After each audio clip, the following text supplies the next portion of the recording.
Welcome to CPD Live on Demand. I'm Matthew McDonald, and it's my pleasure to be facilitating this discussion, which focuses on aluminium window systems and energy efficiency. Before we begin, in the spirit of reconciliation, InDesign Media acknowledges the traditional custodians of country throughout Australia and their connections to land, sea, and community. We pay our respect to the elders past and present, and extend that respect to all Aboriginal and Torres Strait Islander peoples today. Now to our topic for today, high-performance aluminium window systems, part of the energy efficiency solution.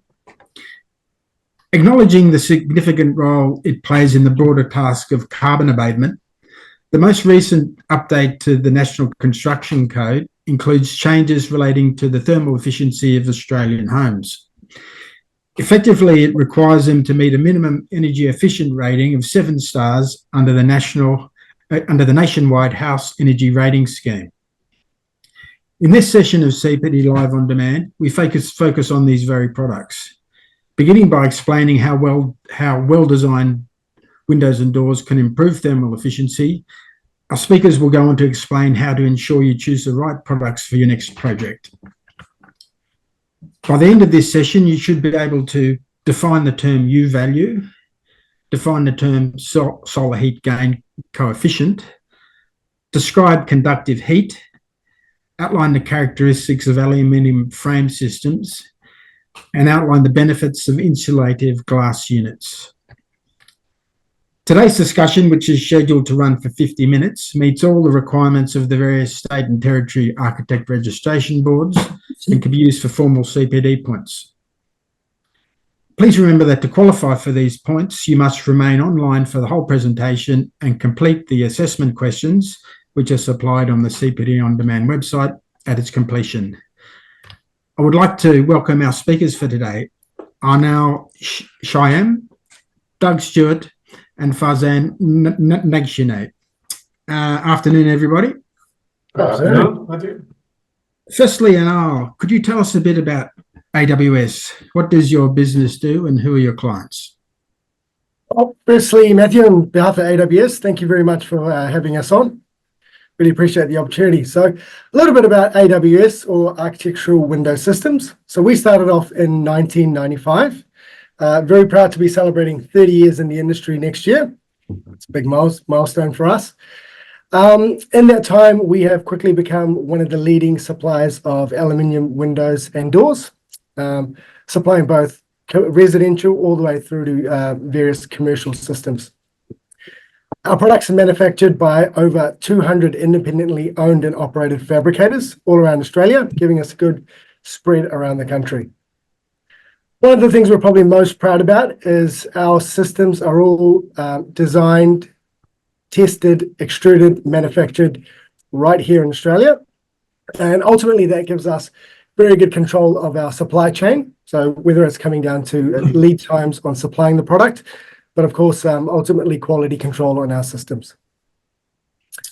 We've got quite a large range of various systems. So starting at residential right through to heavy duty commercial, and also some solution-based products that tackle things like energy efficiency. So one of the largest range of thermally broken systems, BAL 40, and cyclone-tested systems as well.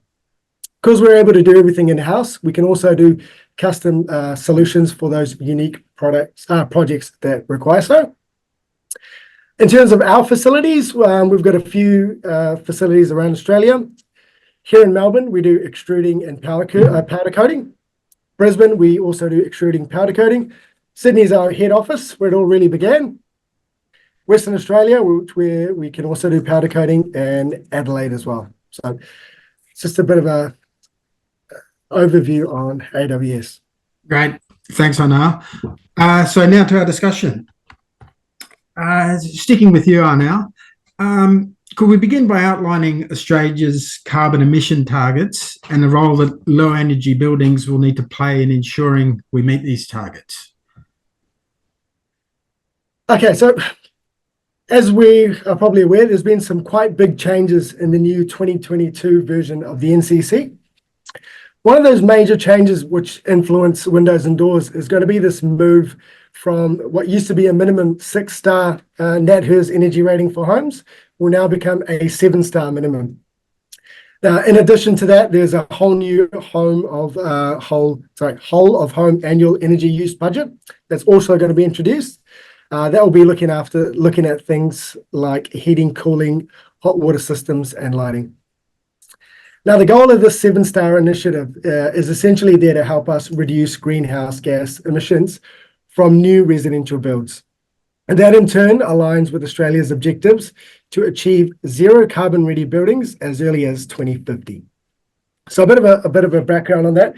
Australia is party to what's called the Paris Agreement. That's essentially an international treaty on climate change. There's 196 different parties that are part of that treaty. Each of those parties has nominated an emissions reduction target that they would like to meet short term and long term. So Australia has proposed a target of reducing the emissions that it recorded in 2005, reducing those emissions by 26% by the year 2030. Now, ultimately, buildings play quite a big role in meeting those targets. Buildings are quite a high significant source of carbon emissions, mainly due to their high energy consumption for heating, cooling, and other various operations. If we look at Australia's total greenhouse gas emissions, around about 25% of that is coming from buildings alone. And if we look at that a little bit further at residential particularly, we know that around 42% of all energy used in a residential home is actually used for heating and cooling. So by improving a building's energy efficiency, we're essentially able to help us meet these emissions targets. And of course, other than emissions targets, energy efficient home is going to help your end occupant reduce their bills and provide a much more comfortable environment. So Doug, how important are windows and doors in terms of improving the thermal efficiency of buildings? Well, windows and doors are critical to the thermal efficiency of any building, as they're typically the weakest link in the building envelope. For instance, a high-performance glazing system often only achieves a very similar R value to an uninsulated wall construction. They're also the most solar-sensitive element of the envelope. And given that increased glazing ratios are always desired in a design for livability and aesthetic purposes, it's really critical to get the right thermal performance out of the doors and windows and make that least inefficient part of the envelope as efficient as it possibly can be.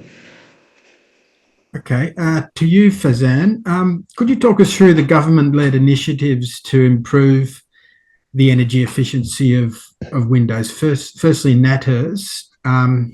So what is this and how does it work? Yeah, sure, Matthew, and it's an important tool for us as well to communicate between the stakeholders. So NatHERS, or the National House Energy Rating Scheme, is an initiative by the Australian government aimed at boosting energy efficiency in homes. It essentially rates how energy efficient a house is based on its design, focusing on key elements like walls, roofs, windows, and floors. Now, with Australia aiming for net zero emissions by 2050, as Arnold mentioned, the construction industry has been going through a shift. This push towards net zero and zero carbon emissions means stricter regulations and a growing emphasis on energy efficient design. Now, another important factor here to review is trajectory of energy efficiency, which is this trajectory of energy efficiency document outlines Australia's path towards more stringent energy efficiency standards, driving innovation and compliance in the construction sector. Now, the importance of NatHERS here is that because NatHERS plays a big role when selecting window and doors, it helps determine their thermal performance and whether they are suitable for the local climate. So architects and manufacturers use these ratings to make sure their products meet the energy efficiency based on the standards, which is good for both the environment and the wallet. Now, how it works in the industry, in the window and door industry, Natters influences the specifications. Architects and manufacturers work together to design the products that achieve high Natters ratings, ensuring compliance and enhancing building performance. And similarly, Fazan, what is basics and how does that work? Sure. So moving to BASICS, BASICS stands for Building Sustainability Index, and it's a measure used in New South Wales mainly to ensure new residential buildings meet energy and water reduction targets. Now, how it works, the report preparation and audience, the BASICS report is usually prepared by certified consultants who are working with designers or architects during the planning stage, and it's a must to have for all new residential buildings. It's mainly for builders, developers, and homeowners. It's important for construction, is crucial because it pushes for sustainable construction, ensuring buildings are not just energy efficient, but also water efficient, which reduces environmental impacts and save on utility costs. For architects and manufacturers, architects and window manufacturers look at BASICS requirements to select materials and design elements that hit these sustainability targets. This collaboration leads to buildings that are both compliant and efficient. So back to you, Arnel. Could you outline the various options it specifies wanting to satisfy these regulations can follow? I'm thinking about design strategies, product choices, and so on. Yeah, that's a great question. I think the move to 7 stars definitely does implement or influence some changes in design. So of course we know windows, they're essential for allowing in natural daylight. They give us that view, that connection to the outdoors. But unfortunately, as Doug sort of touched on, they are a weak element in the building facade. So they can be quite challenging when we're looking to design a high star rating building. Typically, being the weakest link, we could see that in winter you could lose up to 40% of heat through windows and gain up to 87% of heat through summer. So a very critical element in that building envelope. Because of that, the window to wall ratio starts to become very important. So typically we'll find that as the star rating of the home starts to increase, the total window area will decrease. The higher that window to wall ratio, the larger the demand on the windows will start to become. So essentially meaning the larger your windows are, the more likely you are at requiring a really high performing window system. Now, if we look at it, it's considered that a window to wall ratio of around about 20 to 30% is optimal. Now, CSIRO have also done studies on the relationship between the window to floor area. And now from their findings, it's a similar ratio where windows being around about 25% of the floor area are considered best practice. So from the initial stages, if you're able to keep your windows to that ratio, you can have a much easier time achieving a higher star rating. So in some cases, as a designer, if you're struggling to meet those energy ratings, you could consider making some very small changes to the area of glazing. So a small decrease of just around about 2 to 3%, which probably doesn't sound like much, can actually make quite a sizable impact on your energy efficiency of that project.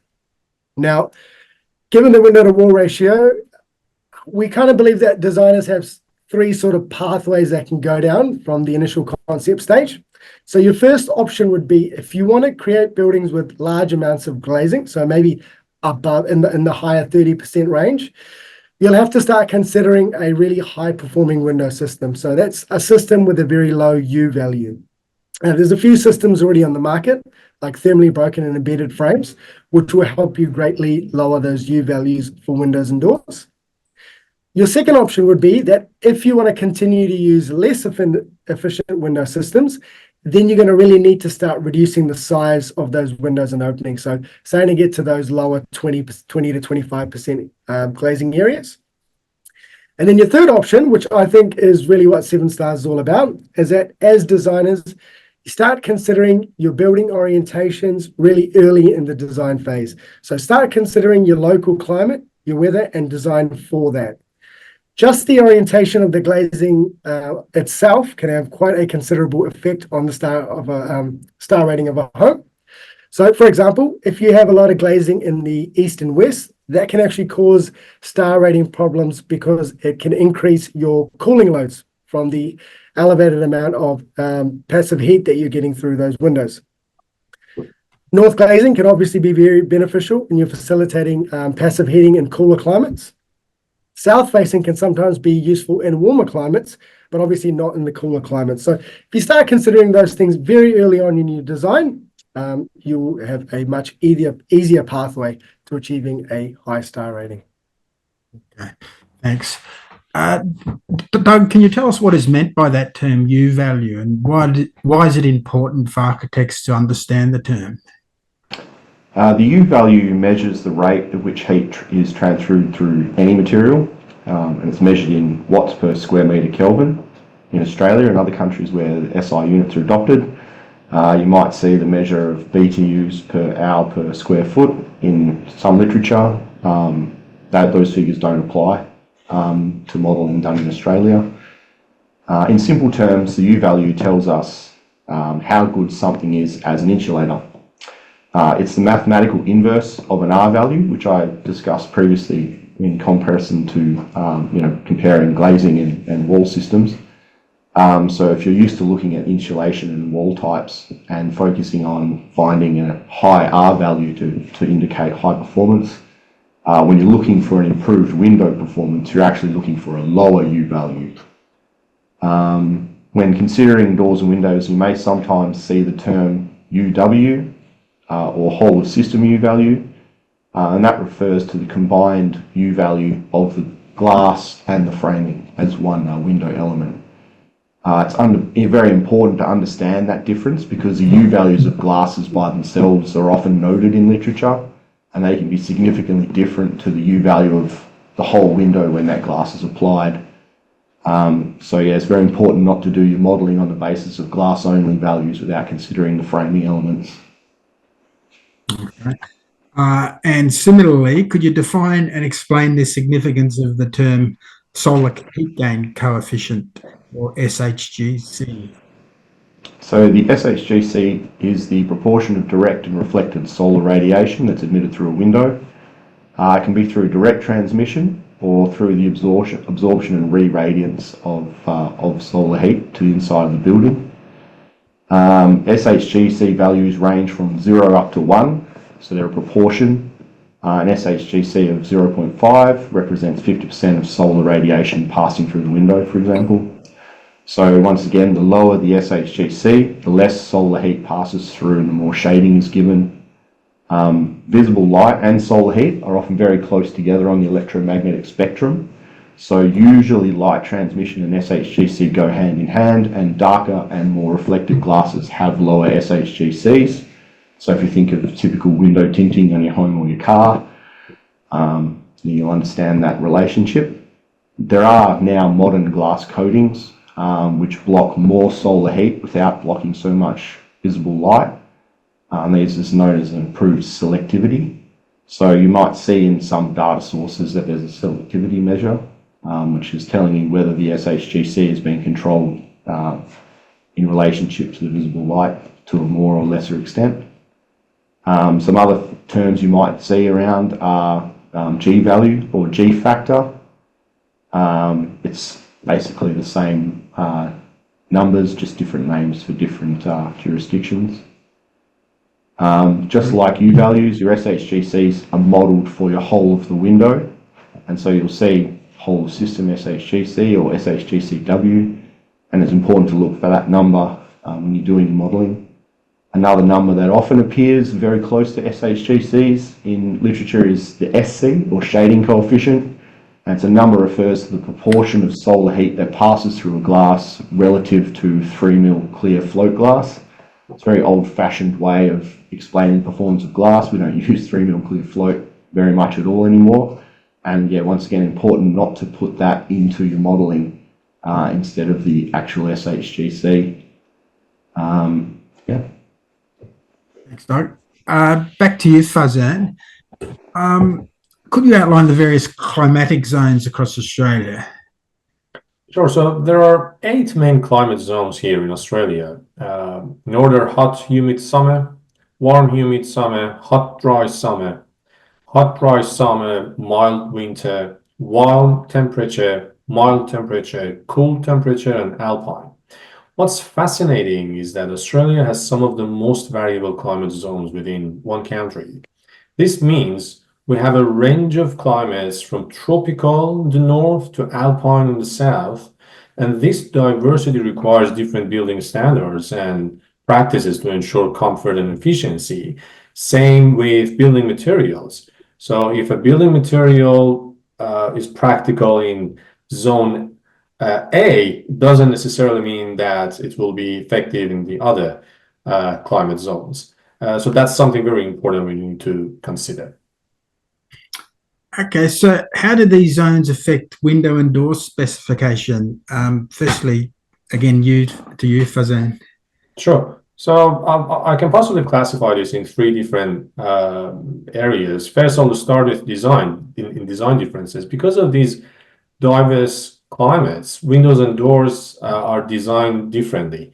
They need to ensure good thermal performance, resist water penetration, and handle cyclonic impacts.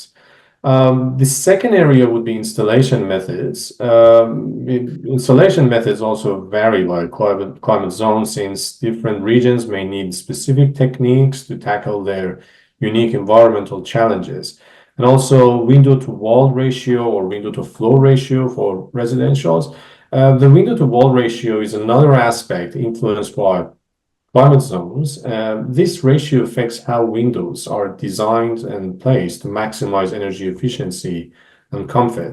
And by understanding and addressing these factors, architects and window manufacturers can create buildings that are perfectly suited to Australia's varied climates, enhancing both performance and sustainability. Okay. Arnel, did you have anything to add there? Yeah, I think as Farzan sort of outlined, each climate zone is a very unique environment on its own. So it's probably good to have a look at some of these in a little bit more in depth. So moving along to here, we've got climate zones 1, 2, and 3. So these climate zones include areas like Northern Australia, Darwin, and Brisbane. A much warmer climate. So being a warmer area, it's got high humidity and then therefore its own unique considerations. Now, ideally, we would still want to have low U values. So windows with low U values work just as well in warm climates as they do in the cold. They're basically working in reverse to help prevent heat coming into the building and keeping in your cool air-conditioned temperature inside. In these climate zones, solar heat gain will want to be low just to prevent excess solar heat gain throughout the year. They're already getting a lot of passive heating coming through. Now, in order to achieve these low solar heat gain coefficient values, you'd normally use a tinted type of glass or something called a low E glass, or you could use a combination of these types within an IGU unit. Some other design considerations would be consider windows with large opening areas to help facilitate a bit of that cross-flow ventilation, which would be a high advantage in these climate zones. And Doug, do you have anything to add there regarding the climate zones and windows and doors? Yeah, well, if I just start quickly with 1, 2, and 3 again, being in Perth, we deal with the northwest quite a lot. So those climate zones, especially around the coast, are linked to cyclonic wind regions C and D. And so one thing that's really important, and we've touched on it briefly, but is to make sure that you're designing as best as you can for thermal efficiency, because when you start to face big wind loads and cyclonic impacts, the products that you need to meet those requirements are going to somewhat balance poorly against some of your other thermal requirements. You're already looking at very thick, heavy glass to prevent impacts. To then be doing double glazing and so on is not necessarily simple. So it's very important to get your energy efficiency sorted out very quickly so that you can work on some of the other more difficult problems that come up in those climate regions. If we go to climate zone 4 and 5, these are sort of the temperate climate zones across Australia. So it's about balancing solar passive solar heat gain in winter, and also preventing the impacts of hot summers. So once again, your preferred U values are low, and your SHGCs are typically in the mid-range, or depending on the design, tuned to each elevation so that you're attacking the sun in that position correctly throughout the year. So suitable glass types would be your tinted glasses, tinted and clear low E glasses, tinted and clear IGUs, and low E IGUs. So pretty much any glass type can be effective in these climate zones, depending on how you design. It's often underappreciated, especially in climate zone 5 on the west coast, how important that winter heating load is. We like to think that these are warm climates or hot climates, but really they also have cold winter temperatures that can affect the design of the house. So very important to think of the whole situation and balance everything accordingly. Right. Arnel, did you have one final point? Yep. So we'll look at the last 3 climate zones. So that's 6, 7, and 8. Obviously, a cool to alpine climate zones. So these climate zones will include Victoria, ACT, and Tasmania, as well as southern New South Wales. So these zones will range anywhere from mild to alpine. So here we want to maximize the amount of solar heat gain for most of the year. And again, more importantly for these climate zones, we really want to insulate against heat transfer all year round. So we really want those low U values, and we sort of prefer a mid to high level solar heat gain, or as sort of Doug touched on, or you'd start looking at solar heat gain coefficients based on each elevation and orientation. Most commonly here, we are using IGUs. Very rarely are we doing single glazing here. So we're using IGUs and in combination with low E glass to help us really lower those U values even further. Although it's a cool climate, you can still have quite hot, humid summers. So shading devices, if they're season specific, can be there to help actually optimize your performance and comfort throughout the year. Okay, sticking with you, Arnel. What factors affect the transfer of thermal energy in buildings? Okay, so as we've already touched on, windows and doors are that area in our home, unfortunately, where energy transfer occurs the most. So in cooler climates, the heat's going to try to escape to the exterior through 3 main processes. So firstly, we've got conduction. Conduction is basically the movement of heat from the warmer to the cooler side of an object. So the higher the conductivity of that material, the quicker that movement of heat is going to be. Second way is radiation. Radiation is where energy basically radiates out from a hot surface. So it's looking at something like the sun, a heater, or a stove as an example. And then you've got convection, where hot air is rising and traveling to a cooler space. Now, in a window frame, the largest influencing factor would be the energy transfer through conduction. Conduction will account for around about 50% of the energy flow through a window and door. Convection then accounts for around about 35% of energy flow, just due to the air circulation within profile cavities. And then you've got radiation, which is only about 15%, where you've got energy radiating from the warmer to a cooler surface. Now, typically with windows and doors, given that conduction is that main form of energy transfer, those conduction mechanisms are what we will address first. And they're usually done using simple thermal barriers. So using something like what's called polyamide strips and warm edge spaces at the edge of glass. And there's obviously other techniques that you can do to reduce radiation and convection currents as well. And most of the time that includes using a more complex polyamide barrier.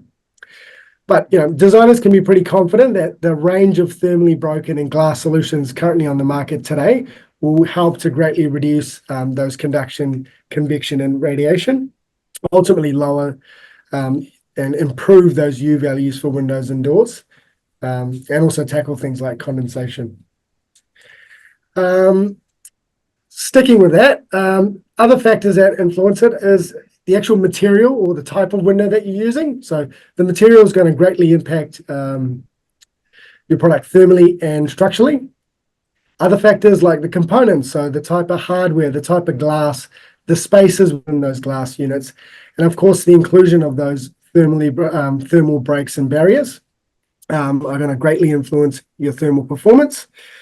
And then one thing I think that often gets overlooked is actually the fenestration type. So the type of windows and doors that you're specifying. So if we look at windows that have a higher frame to glass area ratio, so if we look at something like an awning window where you've got an outer frame, then you've got a sash, those kind of products tend to have a higher thermal transmittance or U value and lower solar heat gain when you compare it to something with a lower frame to glass area ratio, like a fixed window, which has just got a single frame. So those products that have more glass than frame and aluminium will tend to have a better U value. So another thing to consider when you're designing may not just be the area of glazing, but the type of configurations you're putting into the home. So yeah, another one to consider. Right. Okay.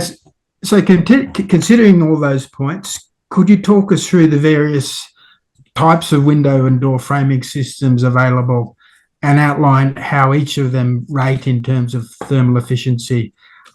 So firstly, could you tell us about thermally broken windows and how they work now? Yep, absolutely. So if we look at aluminium on its own and what we call like a standard profile, just being one piece, it's actually a very good conductor of energy, unfortunately. So a one-piece frame won't offer you great thermal performance.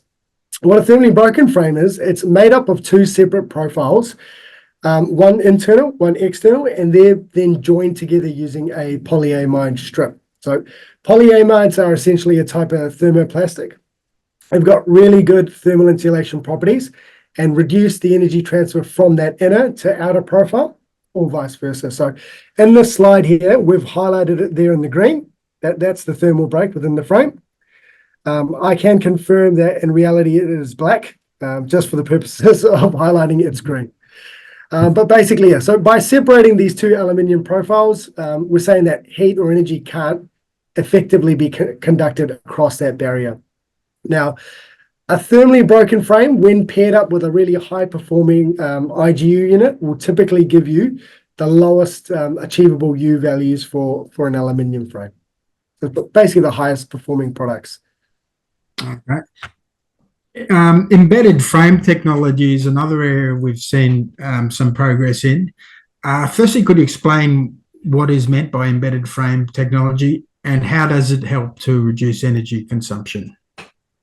Sure. So an embedded frame, different to thermally broken, this is still a standard, what we call a standard, or one piece of aluminium.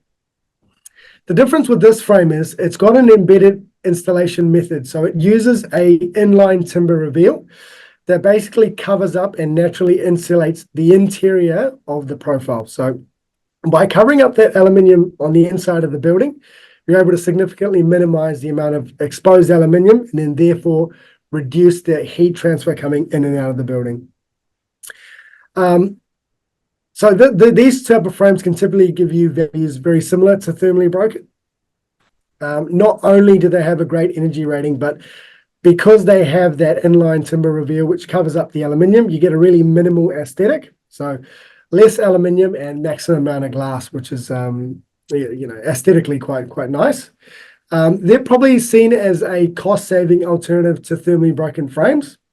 More limited in the size of units they can do, and they're typically going to be used for residential or apartment-type projects, rather than with thermally broken, you're able to go all the way up to commercial thermally broken systems and do much larger sizes. Now, on that basis, I guess I can share this chart with you guys that gives you a little bit of a comparison between the different frame and glass types, and then what sort of U values you can start to expect to achieve. So if we look at the first line there, we've got our series 541, which is our, standard residential sliding door, a standard piece of aluminium. If we were to take that frame, use it with a single piece of 5mm clear glass, you'd get a U value of 6.2. So it's quite high, not very thermally efficient. We take that exact same frame and we put in a double glazed unit, so 2 pieces of glass in there now.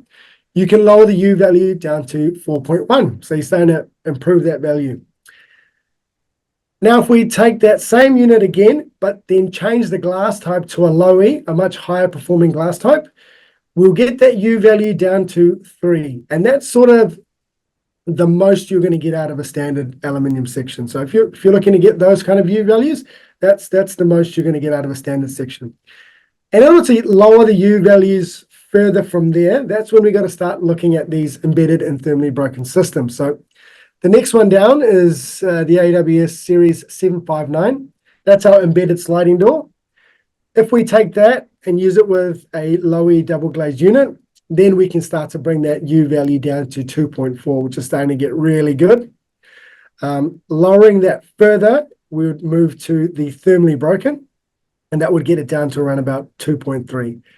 Now, these values are for a sliding door on its own. Different products will get different ratings. For example, a fixed window will get even lower than that. So just to give you guys an insight as to what sort of values you can expect to achieve with each. Back to you, Doug. What are insulating glass units or IGUs, and what benefits do they provide? IGUs are hermetically sealed units comprising of multiple panes of glass, space materials, and gas fillings. Another common term in our industry is the DGU, which is a double glazed unit, given that triple glazing and beyond is not incredibly popular in our market. The most common spacer types between the glass are aluminium, thermoplastic, and foam tapes. And each type involves a primary seal between the glass and spacer, a vapor barrier to prevent transfer of vapor between the cavity and the outside environment. There's a desiccant that scrubs the moisture that's enclosed during manufacture of the unit, and then a secondary seal around a perimeter that adheres the spacer and glass together and gives the unit its durability.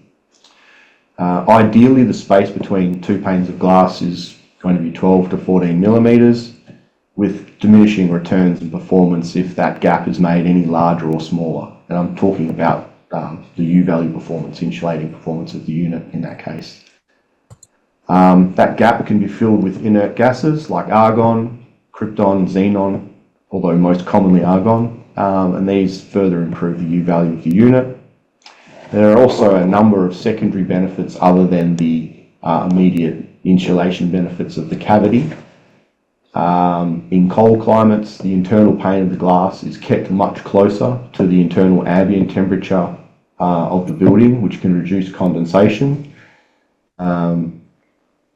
Because there's basically an inert environment between the panes, it means it's much more friendly for certain coatings which are very efficient but also tarnish very easily.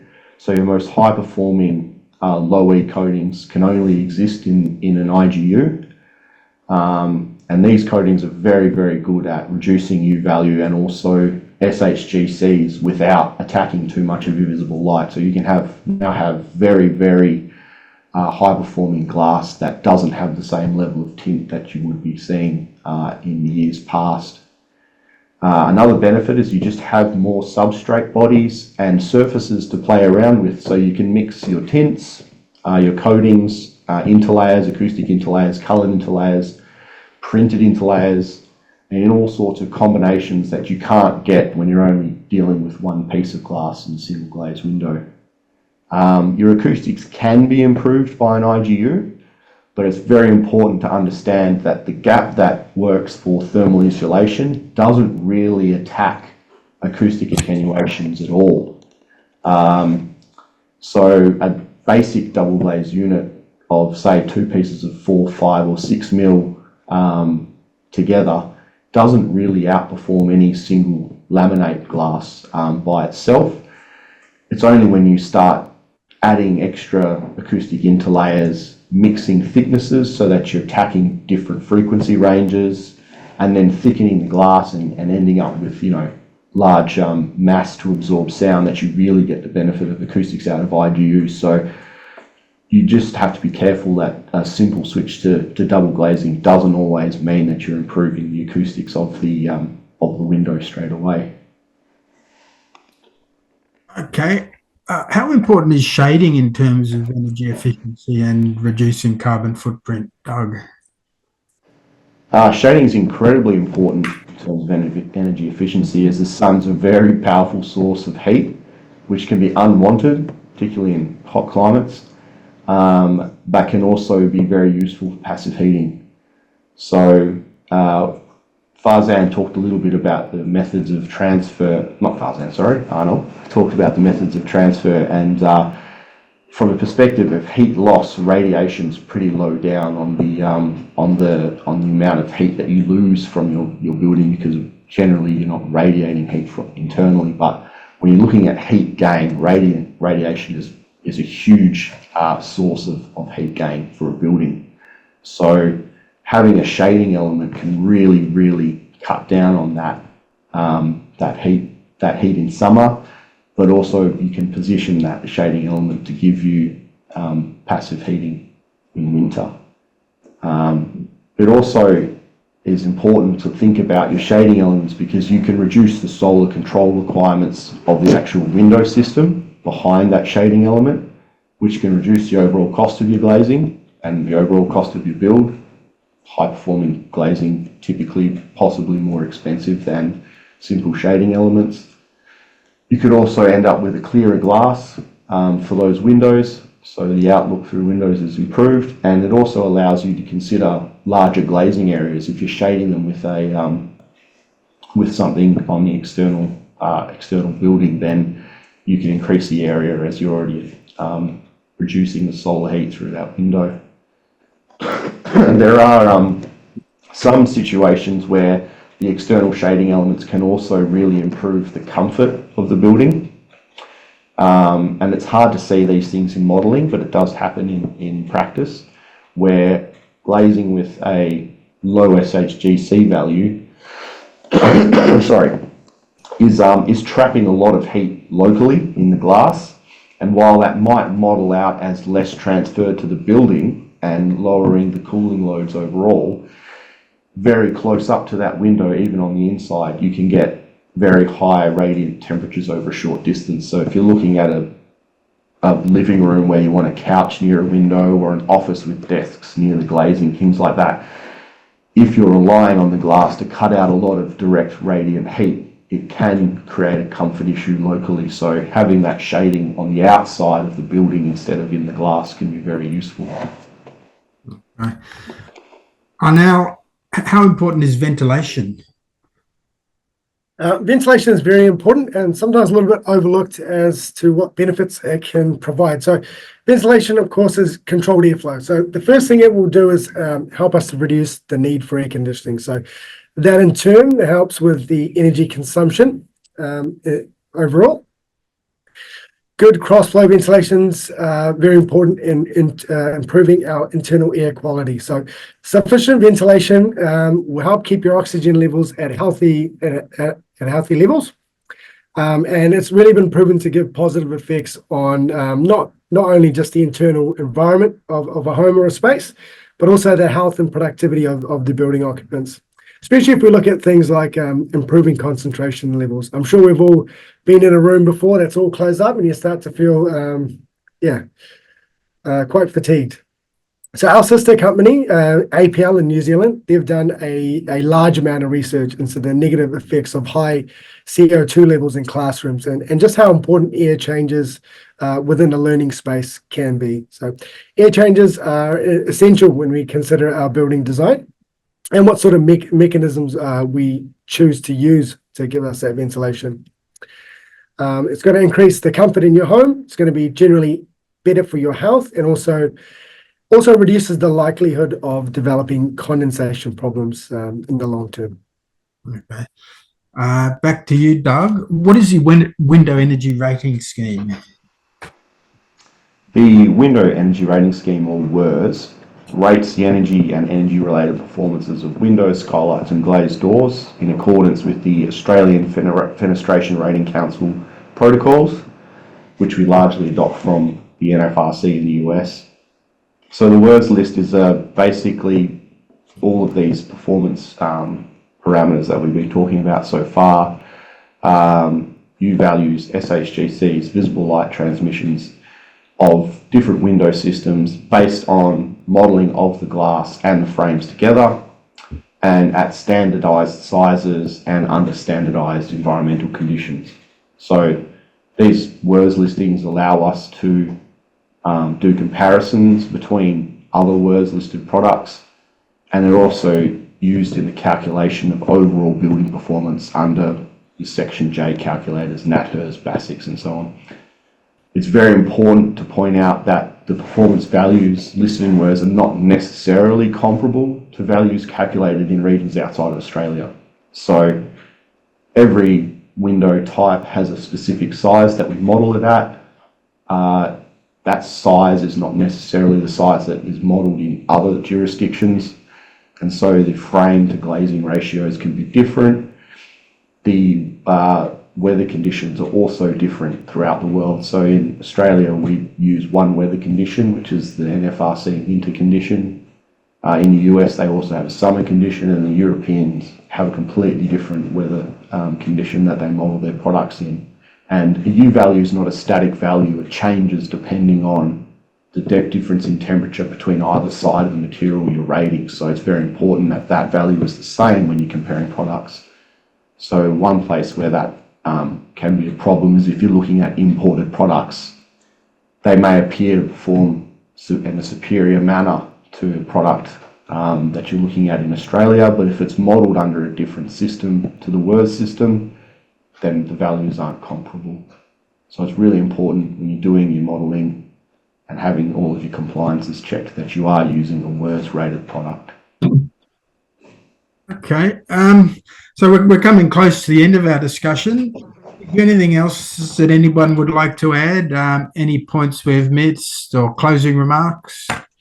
I think, Matt, thank you. Great questions. I guess the subjects that we covered today can bring us to the point that each project will be unique and have different requirements based on the climate, based on the wind, and all the different factors that are related to climate, and all the standards that are being updated constantly. So we need to be all aware of that. We encourage architects to engage with manufacturers like us and their energy assessors or their consultants in early stages, so that they can address the specific energy requirements based on the standards and needs, so that in that flow we will be, say, reducing the amount of time and energy and effort that each of us are putting together to finalizing a project, and it will be more efficient for the architects, and eventually we will be having more energy efficient or let's say high energy performance buildings, which will be leading us to net zero and reducing the carbon emission by 2030 and further say targets that we have based on the standards.